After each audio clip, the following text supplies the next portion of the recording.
What is good, guys? It is Reed and welcome back to another video. Today we got Give Me a Breakdown episode 16, which will be breaking down part 2 of the star sign mind reading video. Don't mind the redness, guys. I'm a little bit sunburned from earlier today. But anyway, I got a fantastic breakdown for you guys today. We'll be going over some of my favorite effects to use in Street Magic, and I'll be breaking down one of my absolute favorite mentalism effects that I created. This is the first time I've really talked about it in depth. It is my character effect. If you have not seen this effect, it is absolutely incredible. So I'll be breaking down a lot of stuff that goes into that and also talking about where you can learn it. So we got a jam-packed video. If you guys like these type of videos, make sure you drop me a like and a comment. If you guys are interested in any private lessons, you can check them out at the link in the description. And if you'd like to help support the channel and get access to the absolute best mentalism content here on YouTube, go sign up for my mentalism membership, also linked in the description, or you can join up here. But with all that said, guys, let's not waste any more time and let's get right into the video. So this is Card Monty, another classic effect of mine that I perform a lot. You can go check out a tutorial up here if you'd like to learn it. Absolutely great effect, amazing hook, great opener, quick, hard hitting, still something I do to this day. It's a fun effect. I love my presentation, the way that I present it. There's several important aspects that we'll cover here. You have the 3 cards, you have to follow one. They mix them up, you know what I mean? I've probably heard of that. So this is the one you're going to follow, the Ace of Spades. We're only going to use 2 cards, so it's a little easier, all right? Hold your hand out like this for me. All right, so where's the Ace of Spades? Are you sure? You're not allowed to cheat, but are you sure it's there? 100% sure. Okay, take a look, just to make sure. Right. So this first phase I think is key. You basically put the ace in their hand and instantly say, where's the Ace of Spades? Usually it gets a laugh, it's kind of funny, but also it primes them to make sure they won't cheat. Everyone in Card Monty is worried about them flipping the card prematurely once you've done your switch. So again, first of all, I frame it as a gambling game, so he can't cheat because we're going to be gambling against each other. We're playing, right? So I start with that. Then make sure they hold it like this and not like this, right? You don't want them to be holding it like this in their hand with their fingers on top, because then their wrist is going to naturally want to turn over. If you have them in this supinated position already and they hold the card like this, when it's down here how he has it, it's a lot more difficult and your wrist doesn't want to naturally turn over in that way when your arm is down. When I say, where's the Ace of Spades, I can now see if in this first phase he'll jump to flip it over, and then I can remind him, hey, no cheating, only if I say. In this case, he didn't cheat, but then I give him the opportunity to check that it's the Ace of Spades. It's a nice little convincer as well here that they're actually holding the Ace of Spades, and then you can move into the next phase. So we use the Ace of Clubs as the other card, right? So that's the triple lift. I usually have a break under that triple lift right off the bat. So I'll have the Ace of Spades in one hand and the triple lift break in this hand, and I'll hand him that. And then I can instantly just flip over that break with the triple lift. So now I'm holding a king and he's holding the Ace of Spades.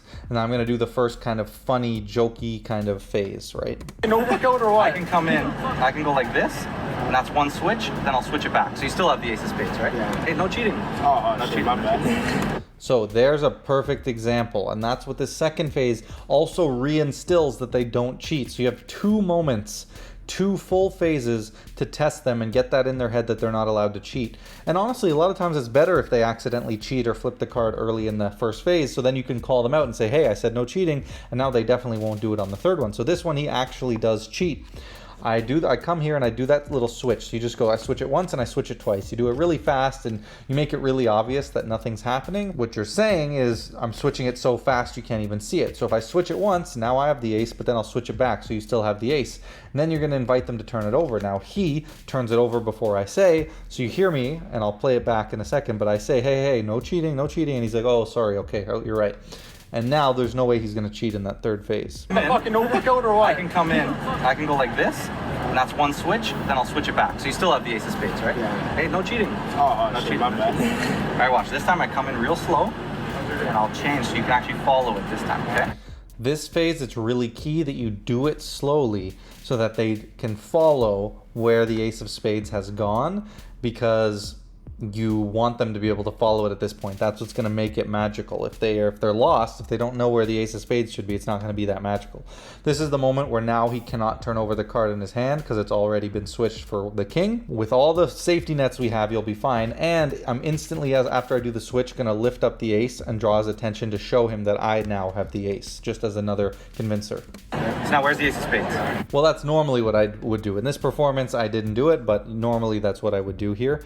I just went straight into the top change, and you can see how quickly the top change happens right in front of him, he's looking. I just literally execute it and then point with the hand with the deck as a justification. You get a really good view of it from the camera, but it happens really quick. I'm pretty much covered all, like, there were people standing right where the camera is from that angle, so a bunch of people were right there, but no one saw anything. Hello? And I'll change so you can actually follow it this time, okay?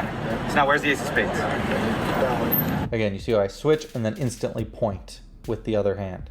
If I put it here, where's the ace of spades? On top or on bottom? You sure? Would you bet $100 on that? That's on the bottom. Huh? So now once I set it on top, I then do the $100 little thing. Hey, do you want to bet $100? It's kind of fun. We joke. I think he says like, oh, I only have $5 to give you. And I think he even tries to actually give it to me after. Of course, I refused it. And then you hear someone else in the background say, no, it's on the bottom. So you see, no one suspects that there's been any switch. They think it's on top, and some people are like, oh no, the trick is going to be that it's on the bottom, but they never see the ending, and that's why this effect is so strong. Where's the hundo? Take it out. Oh shit, yo. I got $5. You got big money on You you, put bro? $5 on that. Yeah. Take it out. No, I'm playing. I don't need your money. All right. On the bottom, on top. All right, take a look. You said top, right? Yeah. Take a look. Yo, what's going on, bro? Oh my god. You can't win. I don't think I caught the ending. Yo, oh, Jacks. Yo, replay. Yeah. Replay. Oh, Alright. yeah. That's nuts. So you can see, pretty great reaction to a very simple, easy effect. This will do. My brain. My brain's really slow. Take out any one of these. Anyone you want. So now I'm going into another classic, kind of all the same things about Card Monty is the same with the classic Transpo, something that I've taught my handling of, you can go check out. But the Transpo is a killer effect, the classic, you know, use your 2 duplicates, just execute the Transpo, one of the strongest and clearest effects. It's just super clear what's going on, and that's one of the things I absolutely love about it. It's very legible, very understandable what's happening, right? And so it just always kills every time you do it. I think this is my old handling of it though, so let's see. And I love to have them select a card like this, you know, anytime you can. Just really feels fair, free. They truly have a free choice. Of course, I have my 2 duplicates on top right now, so I just kind of, you know, spread a chunk here, and they'll never, you know, pick them if you have a kind of a block at the top there, concealing them. You just sign it, so take it. Yeah? Okay, sign it. Put your name on it, anything you want. He can't sign. Doesn't matter. Can't spell his own name. Can't spell. Anything you want. Give him a chance. All right, show the camera. You got that? Love. All right, watch. Here's what we're gonna It says big fat cock on it. So take. Yeah, so this is my old handling. So now I do the streamlined handling where as he's signing it, I just flip over one of my duplicates. So now when I receive his signed card, I set it face up on top of the duplicate that I already have a break over. And now I can just turn over the double, and I've switched it for the duplicate. So much more streamlined. What I used to do, I would get the signed card back, execute a top change, and then get a break under their card as I pull it back. Now this, they think is their card, and I'd set it on top and now do a double as one last convincer. I guess you could just do a top change and hand it to them, but I always liked having that convincer of just showing them and then doing the turnover and handing them the card. So I'll show you that again quick where I execute the top change. It says big fat cock on it. So take your card. Your card is, so the 2 of clubs. Okay, hold your hand out like this for me. Watch, I take the 2 of clubs, take your other hand, put it on top. So again, you see my hand is on the back of the card to make sure he doesn't flip over until the moment he puts his other hand on top. Now I'll do my double lift. Hand away. I still feel. Yeah, okay. So you see it's a strike double there. I just kind of riffle the side of the deck till I land on my double and execute the double. So next, I'll take the king of diamonds. That'll be my card, okay?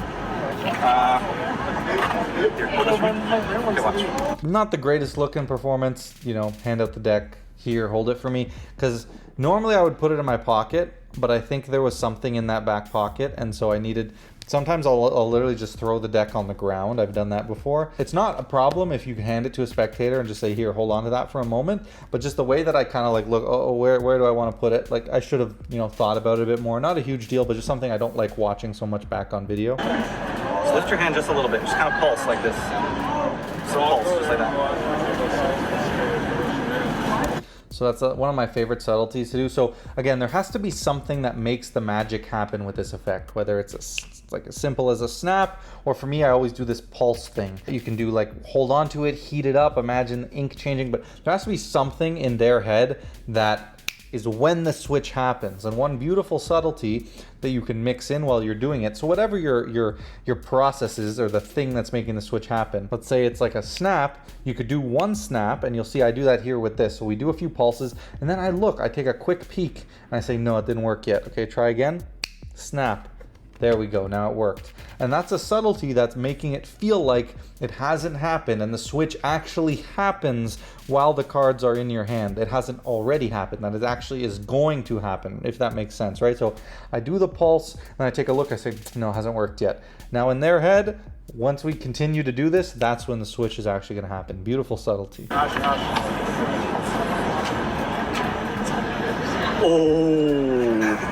Oh my god. You should have ran. You should have ran, bro. Fly back to 80, bro. You owe him $5 now. Yo, they're gonna say, What? Whoa, what the f? Yeah, the one guy had a delayed reaction there. Like it was just like his brain, you know, wasn't processing, and then it finally hit him and he just lost it. That's absolutely a killer effect.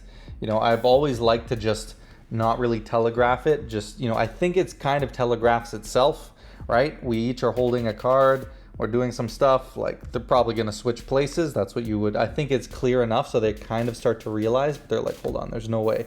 I've never been one to say, okay, now I'm gonna make the card switch. Now just go like this. I think it also would increase your chance of them perhaps looking earlier than you'd like them to, so I would avoid that. And then instead of saying, you know, let's flip over our cards together, I always just flick it and flip mine over and let it kind of settle in, and then they'll just instantly take a look at theirs, or I'll invite them to if they don't. So this is an effect of mine called character. Now this is going to be a great breakdown because I'm going to give you a lot of insights into this. Now unfortunately you cannot learn character anywhere yet. I am planning on releasing character. I'm just trying to decide where I want to release it. It's an incredible mentalism effect. You'll see the effect here. To summarize it, we basically create a fictional character with a personality trait, a name, and some number associated with it. You do this with multiple spectators, so you read like 3 different people's minds. So I end up divining the trait, I divine the name, and then there's a number that someone else randomly created in a calculator. And we take that number and we input it into one of the spectators' phones. We put that number in their phone, and it'll pull up the contact, because if you're on an iPhone and you type out a number, if you have that contact saved, it'll pull up the name of that contact that matches the number. So the name will pop up of the name that the other person thought of. So it ends up being a full circle effect where this character is actually a real person with a real phone number that we just thought of and I divined, and the number that this person randomly created is actually the number for the person of whose name she thought of. Anyway, it's pretty crazy. One of my favorite mentalism effects I've created does have an interesting method and process, something pretty unique. So I will be releasing that. I might release it on my mentalism membership. So if you want to check out my mentalism membership and stay tuned, I'm teaching hundreds of effects on there. I got a bunch on there already. I'm continuously adding new effects every single month, at least 2 a month. So I might teach it on there. So if you don't want to miss that, you can go check out, link in the description, my mentalism membership. That's the place to go on YouTube if you want to learn mentalism. That is the place to go. Best resource for mentalism on YouTube. So let's take a look at a character. more of a mental experiment. So we're gonna build a fictional character together, okay? I also think the plot of this effect is beautiful, right? Creating a fictional character together, and I divine traits and the name and that stuff around this character. That doesn't exist, but we're gonna create one, okay? I want you to think of a trait, either a personality trait, a character trait, a physical trait, just one word that describes how this person looks, thinks, feels, something like that. This is also the old method of doing this. I have also refined the method and made it a bit more streamlined in the way that I do it, and it cleans up better. There was a little issue with the cleanup on this, but I've totally solved that issue now with the new handling. It'll look about the same from the spectator's perspective, but from our perspective, it's easier, more streamlined, and completely clean now. All right, so it's brand new. Yeah. Hand him the phone. I want you to type out whatever it is you're thinking and show everyone else. I won't look. So great justification for having people write things down when you're going to do a peek. So I am going to be using a peeking method of mine using the spectator's phone. So this is one of my favorite methods of peeking. I also haven't taught this anywhere, but it is going to come maybe on my membership or possibly in an upcoming project. It's an absolutely awesome peek that is just like everyday carry because it uses the spectator's phone. So it's really well justified. And the justification I used to have them write it down is just show everyone. You'll see how well that works out here. Here's what I want you to do. Just hit the backspace so it's a blank note again. So it's good? It's not there. Okay. It's not there? Yeah. Right. Okay, so it's blank. It's blank. Now, I'm gonna make a prediction. I'm gonna make a prediction about a name that one of you is gonna say. Okay, I think that's what I'm gonna try.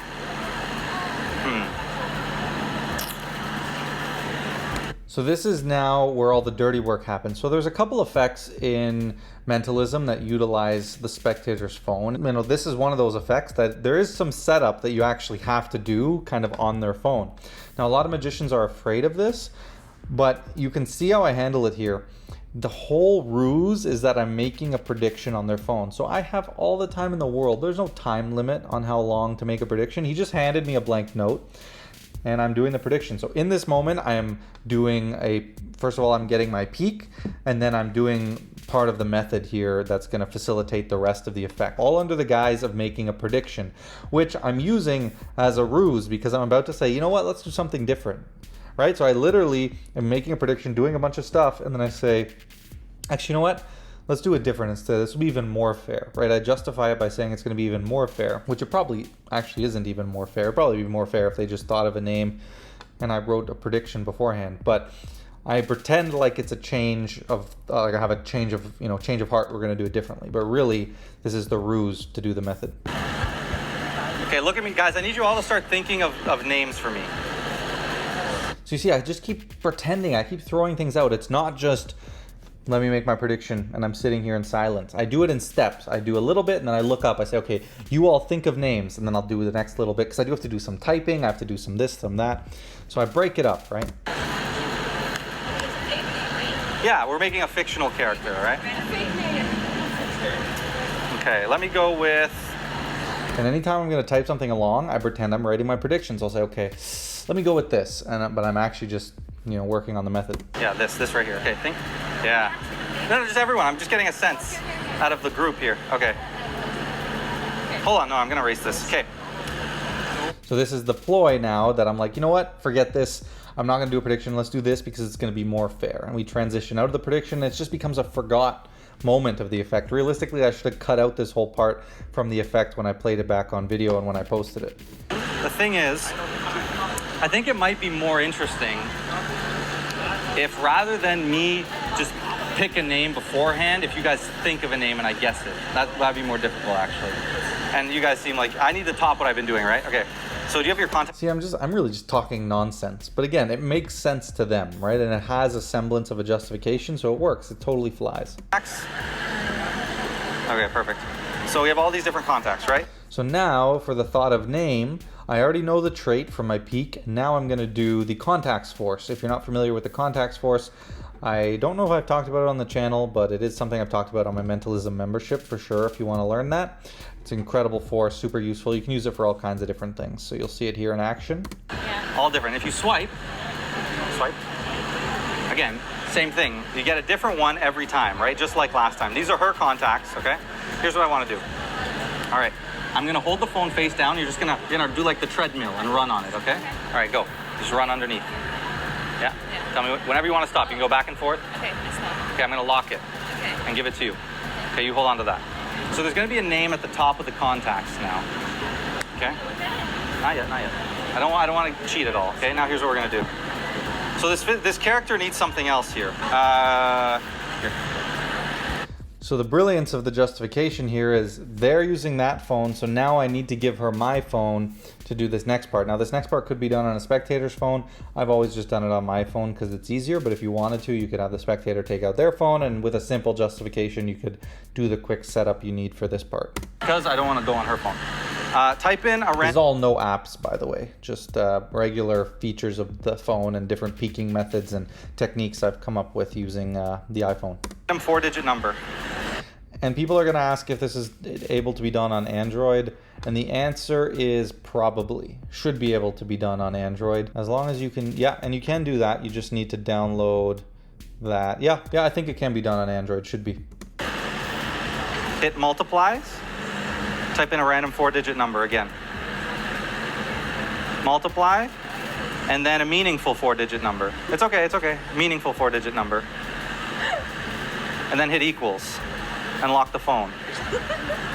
Okay, so now I want you to take a look at that name, but don't show anyone. So whatever name's at the top of the contact list. Okay. You got it? Just close your phone, remember that. So now all the work has been done. The effect is all just presentation now. There's a bit of a lengthy, process, but I think it's all engaging and entertaining to get everyone gets to think of different things. So she's thinking of a name, he's thinking of a trait, and everything's justified and kind of flows really nicely together with this effect. And then now she has a number on the calculator and she's holding off on that. We don't really know what it means, but we're going to get to it. Think of the amount of letters. 1, 2, 3, 4, 5, 1, 2, 3, 4, 4. Another ploy I love to use with letters or numbers, count through them, go a little bit past the one they're thinking of, and then come back and nail it. Scrambling the letters around in your head. Okay. M. R. Amir? Yeah. Is that it? Yeah. And this Amir guy. So we've got the name, and now I'm going to divine the trait. You thought of it, but everyone knows it. Look at me. No, you look at me. Horns? Horns? Open up the phone. What's the number that you got to?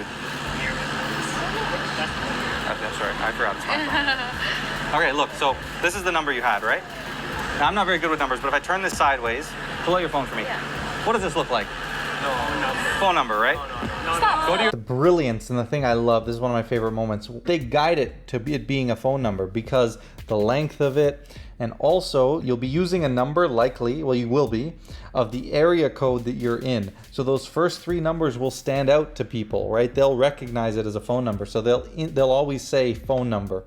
And it's just beautiful when you have that phone number, and everyone's starting to connect the dots now, and you can see on her face too, she started to like, no, hold on. Stop. Go to your keypad on your phone. So phone, keypad. Type this out. Sorry, I'm on show. 297. Is it?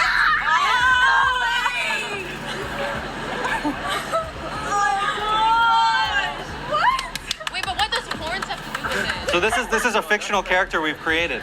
Amir, he chose that Amir has horns, but he was just thinking of that. So you could maybe change the presentation. So you could be like, think of someone important to you, and maybe you could go and peek the name instead, and then do the rest of the method. Like, there is a different presentation with a physical character, because she does have a point.